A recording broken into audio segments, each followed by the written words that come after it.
em uma sala com várias pessoas. Um deles diz para matar nosso protagonista e que seu cadáver poderia ser usado como comida. Enquanto isso, um deles, super feliz, levanta a mão e diz que finalmente eles tinham comida. Chorando, nosso prota diz estar sentindo muita dor e olhando para a porta para ver quem estava entrando. Uma garota aparece e diz que foi ela que fez ele abrir a porta e que ela queria receber parte extra do corpo do protagonista. Enquanto um homem dava o braço do protagonista para ela, nosso prota pensativo diz que foi muito inocente e que se ele tiver outra chance, ele faria eles pagarem 1000 vezes pior. Corta para nosso protagonista levantando desesperado. Ele se pergunta o que estava acontecendo, se perguntando novamente se ele não tinha sido morto por seus vizinhos malditos. Olhando o calendário no celular, ele percebe que 12 de novembro era um mês antes do congelamento global. Na sacada de seu prédio, ele se pergunta se voltou no tempo. Em dezembro de 2050, o planeta Terra foi acertado por uma explosão supernova a 500.000 anos-luz, fazendo o planeta Terra entrar em uma era de gelo. A temperatura diária na cidade de Tianhai era de 60 a 70 graus negativos, com isso extinção generalizada de todas as espécies,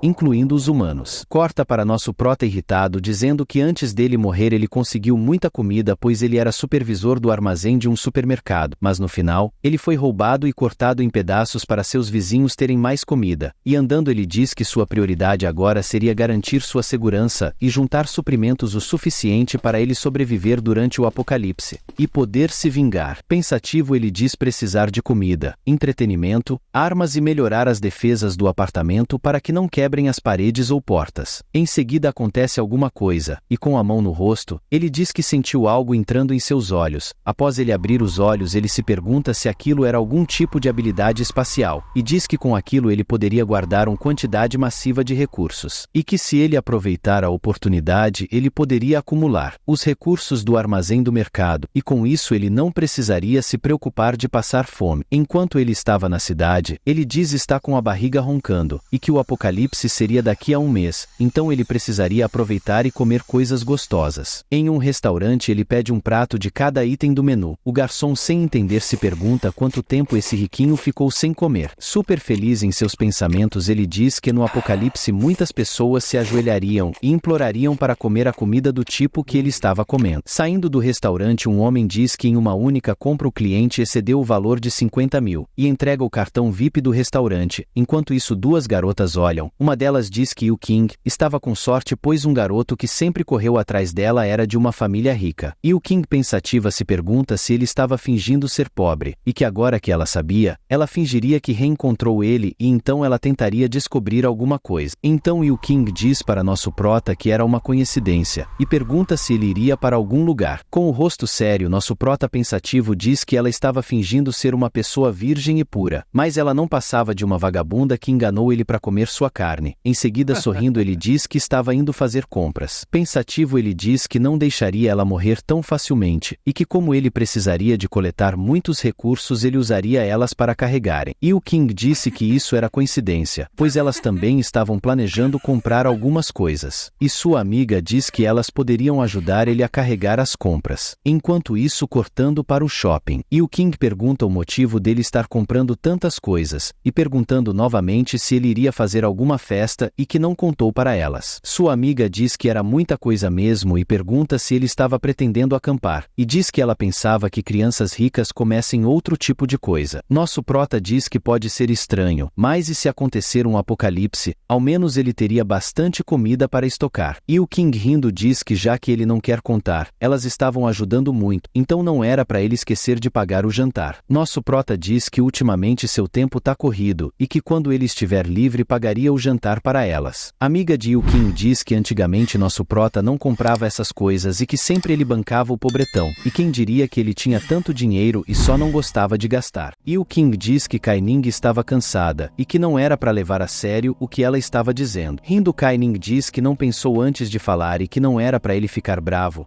Yu King diz que nosso prota não ficaria bravo com isso, e que já que terminaram as compras eles já podiam ir embora. Rindo, nosso prota diz que claro que não ficaria bravo. Chegando em seu prédio, nosso prota passa seu cartão para poder passar com os seus carrinhos, e pensativo ele diz que não se importava que todos vissem que estava acumulando recursos.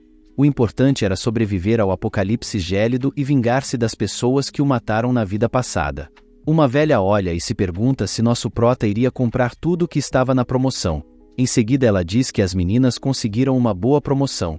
E o Kim diz que não era elas que estavam comprando, mas sim nosso prota. A velha perguntou ao nosso prota se ele não iria comer tudo sozinho e sugeriu que ele dividisse um pouco com ela. Enquanto isso o menino pega uma barra de chocolate, mas em seguida nosso prota pega a barra de chocolate de novo e diz que planejava comer tudo. O menino irritado chama ele de maldito e manda ele devolver o chocolate, senão ele mataria o prota. Então irritado nosso prota diz que se ele falasse merda de novo, ele daria um murrão na cara do garoto. Em seguida a velha repreende o prota por brigar com uma criança por uma barra de chocolate. Oferece comprar o doce e assegura que vai enviar o pagamento por via Pix mais tarde, e que ela não esqueceria o que ele fez. Ele disse que se ela fosse comprar ela deveria pagar agora. Ou ela entra no mercado e compra. Com a mão erguida ela chama ele de maldito. Enquanto nosso prota vai embora ela fica gritando com ele dizendo que faria ele pagar. Após pegar o elevador e chegar no seu andar, as garotas dizem para ele não esquecer de pagar um jantar para elas. Nosso prota diz que assim que ele terminasse o que ele estava fazendo, ele pagaria um jantar para elas. Após fechar a porta, nosso prota planeja colocar os recursos que comprou no espaço de armazenamento e verificar se as comidas são afetadas pelo tempo. Se isso não acontecer, seria preferível ao uso de um armazém convencional.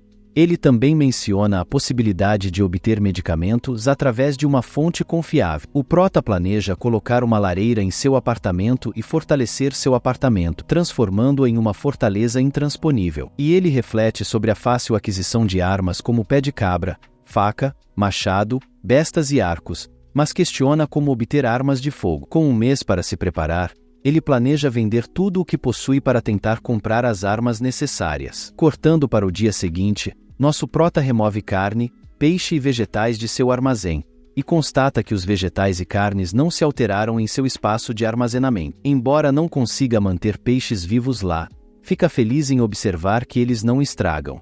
Ele supõe que o fluxo do tempo é diferente no interior do espaço de armazenamento, o que poderia explicar a conservação dos alimentos. E pegando seu celular, ele se pergunta o que aconteceria se guardasse comida pronta. O protagonista entra em contato com o Hotel Shanghai Tower e solicita falar com o gerente. Ele declara seus planos de realizar um banquete em sua casa para convidar clientes e pede auxílio para organizá-lo daqui a 3 dias.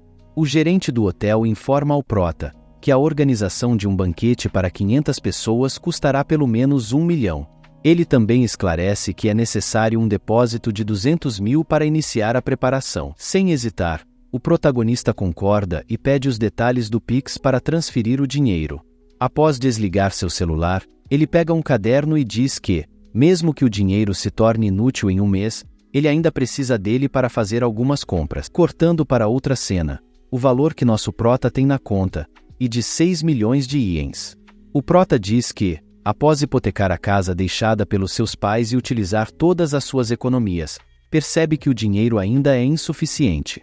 Ele gastou 1 milhão no banquete e precisa do restante para realizar melhorias na casa.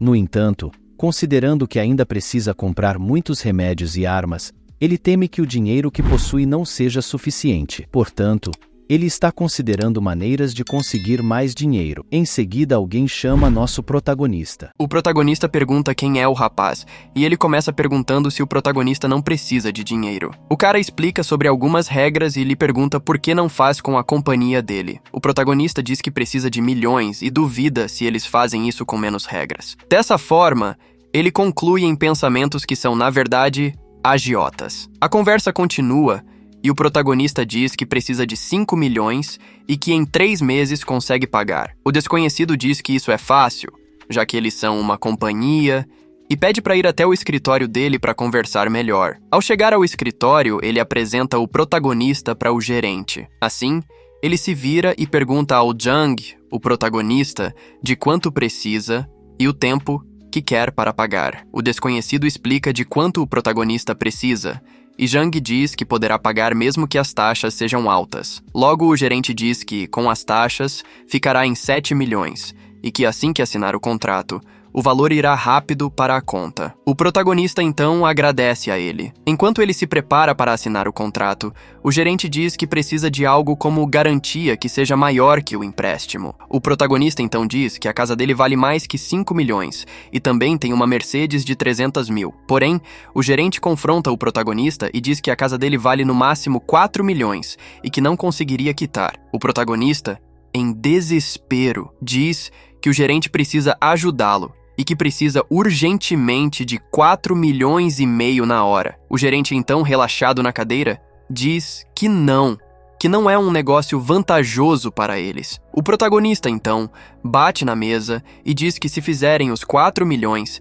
ele conseguirá pagar os 7 milhões iniciais. O gerente, então, diz que vai dar uma ajudinha especial. O protagonista, em pensamento, diz que os documentos da casa e do carro não são falsos e que, faltando um mês para o congelamento mundial, estes dois não vão poder cobrar nem se estiverem vivos. Então, o protagonista vai embora e os caras da companhia dizem que, para ele fazer toda essa oferta e hipotecar a casa dele, deve estar desesperado pelo dinheiro. O gerente acrescenta dizendo que já bateu a meta ganhando 7 milhões, só oferecendo 4 milhões. Os caras dizem que ele é como um gato gordo, que vão espremer o protagonista até ele secar.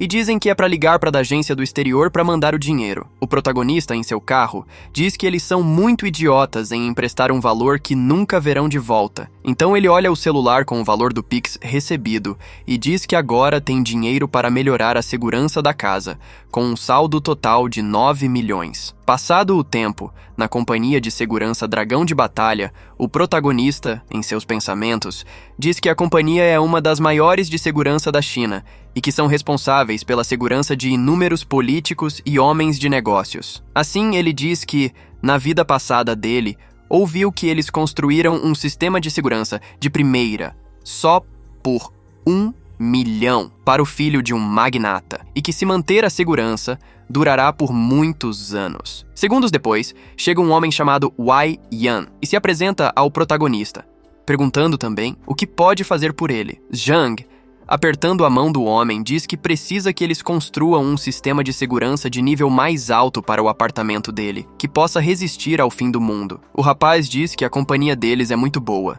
e pede para que ele olhe alguns dos projetos deles para escolher melhor. O protagonista, então, começa a analisar focadamente. O protagonista, então, vê uma planta em um dos planos de segurança e acha interessantes as implementações. Em pensamento, deseja que seu apartamento seja como uma tartaruga, que seja impossível de invadir. O homem da companhia diz que não sabe qual o objetivo do protagonista, mas que existe risco para qualquer assunto, afirmando em pensamento que será um grande negócio. Assim, pasmo com a situação, diz que mesmo que seja um apartamento pequeno, com as novas modificações e locação de algumas armas, se tornará uma fortaleza. Ele termina perguntando se o protagonista sabe como funcionam as fortalezas. O homem de negócios, analisando a planta, diz que já foi mercenário no exterior e que entende sobre armas militares. Isso chama a atenção do protagonista, que, interessado, pergunta se ele sabe alguma forma de conseguir armas de fogo.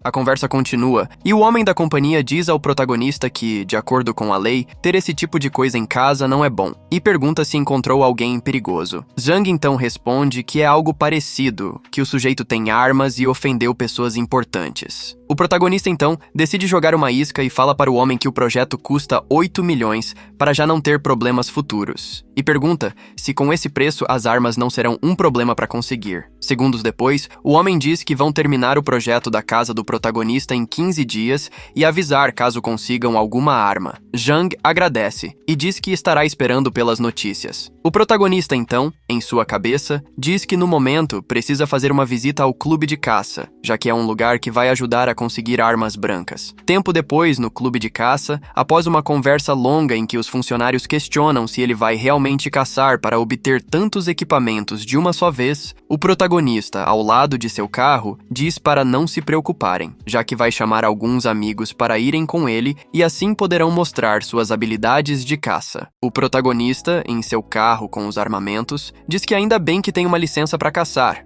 assim não precisa se preocupar com a polícia. Segundos depois, Zhang sai do carro ao ouvir uma conversa entre duas pessoas. Um dos homens, se dirigindo ao outro, diz que não pode deixar ele passar sem a permissão do dono com tantas coisas assim. O protagonista então se aproxima e diz ao seu tio Yu que as coisas são para ele e que pode deixar entrar. Ele então questiona se é comida e pergunta o que ele andou comprando para virem dezenas de caminhões assim. A conversa continua, e vendo muitos caminhões, pergunta como vão caber tantas coisas assim. Zhang então diz que é do hotel Shanghai Tower, um hotel 5 estrelas, e que a mesa de banquete deles é muito cara. Logo, ao saber dessas compras, o tio dele desconfia que ele esteja escondendo algo. Enquanto isso, algumas meninas dizem que o Zhang realmente é um garoto rico. Logo, em mente, com um olhar interesseiro, uma delas diz que se ele realmente é rico, ela vai precisar fazer tudo o que puder para aproveitar e dar um golpe do baú depois. Enquanto isso, o protagonista está conduzindo o caminhão para parar ao lado do armazém subterrâneo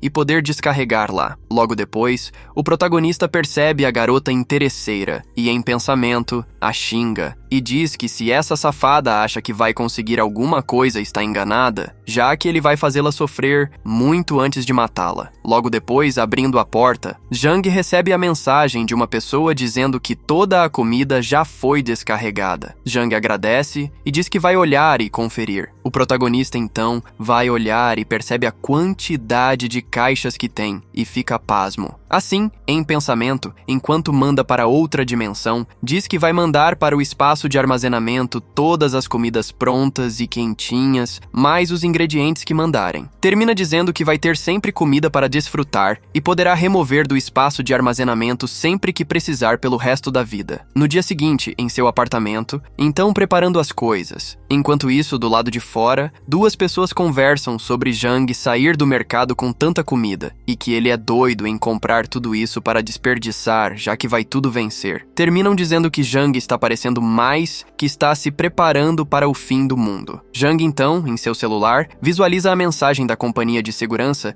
dizendo que daqui 3 dias vão conseguir com o gerente, mas que poderá ser um pouco caro. O protagonista então responde que isso não é um problema e que o importante para ele é que seja uma boa quantidade. Logo, fora do celular, avisa a um dos trabalhadores que vai precisar sair e que deixa a renovação do apartamento com eles. Enquanto sai, diz que em 1 mês, todos esses caras vão implorar por comida. Logo depois, na farmácia China Sul, o protagonista está conversando sobre o gerente Zhou precisar de uma grande quantidade de remédio para emergência. Mas antes de ele terminar de completar sua frase sobre conseguir mais remédio, o homem de terno diz que o protagonista não pode usar o poder dele para benefício próprio. E, antes de terminar, o protagonista diz que pagará o dobro do valor de mercado para garantir que saiam ganhando. O homem então diz que o protagonista é bom nas palavras, e graças ao trabalho duro dele, entrarão em contato para garantir que as coisas estejam prontas até o dia seguinte. O protagonista, muito feliz, agradece e diz que vai mandar o valor. Logo ele vai embora. E chegando ao seu armazém, ele, em pensamento, diz que tem comida, remédio e ferramentas. E com isso, já consegue o suficiente para viver durante vários anos. Enquanto arruma seu boné, termina dizendo que, por garantia, vai precisar esvaziar o lugar com 1 semana de antecedência para não ter problemas.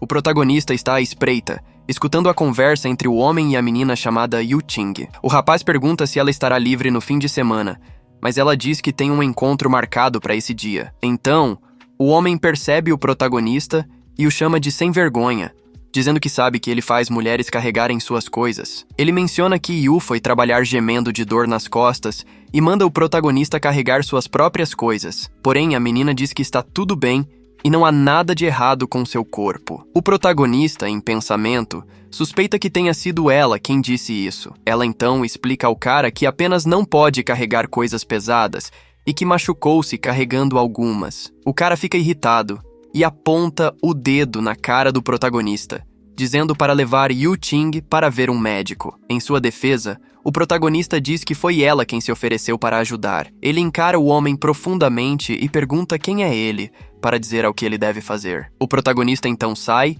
e o homem, meio desesperado, diz que estava apenas falando e não precisava ser tão mal educado. Em seguida, vira-se para a menina e diz que o protagonista não é uma boa pessoa e manda ela se afastar. Enquanto o protagonista vai embora, a menina olha para ele tentando entender. Em sua cabeça, ela comenta que nos últimos dias o protagonista está diferente, não manda mensagens e acha que algo está errado. Tempo depois, no Hotel Shanghai Tower, o protagonista está saindo do banho quando vê uma mensagem de Yu e se pergunta se ela está suspeitando de algo. Ele lê a mensagem dela, onde Yu diz que ultimamente ele anda estranho e pergunta se aconteceu alguma coisa. O protagonista continua lendo as mensagens. Yu, por texto, diz que ele não está conversando muito com ela e que se sentiu solitária. Enquanto isso, Yu está em seu apartamento, chamando o protagonista de maldito e dizendo que mesmo se esforçando, ele não responde e a chama para sair. A outra menina comenta